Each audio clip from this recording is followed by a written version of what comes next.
9 எலுமிச்சம்பழம் தனியாக வாங்கி அதை புழிஞ்சிட்டு மொத்தம் 9 எலுமிச்சம்பழம் வாங்கினா 18 ரெண்டாக பிரிக்கிறீங்களா 18 வரும். 18லையும் விளக்கேற்றுங்க.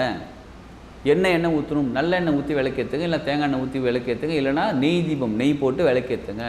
துர்கையம்மன் கோயிலில் விளக்கேற்றுங்க. இப்படி விளக்கேற்றும் போது ஒரு கோயிலில் போய் தீபம் ஏற்றுறோம் அப்படின்னாலே நம்ம வாழ்க்கை ஒளிர ஆரம்பிக்குதுன்னு அர்த்தம். அப்போ எலுமிச்சம்பழத்தில் தீபத்தை ஏற்றும் போது தேவையில்லாத விஷயங்களும் விளக்கிடுது, நம்ம வாழ்க்கையும் ஒளிர ஆரம்பிக்கும். அதனால் இந்த தீபம் ஏற்றுங்க. நிச்சயமாக உங்கள் வாழ்க்கை அடுத்த நிலைக்கு உயர ஆரம்பிக்கும் பொருளாதாரத்தில்.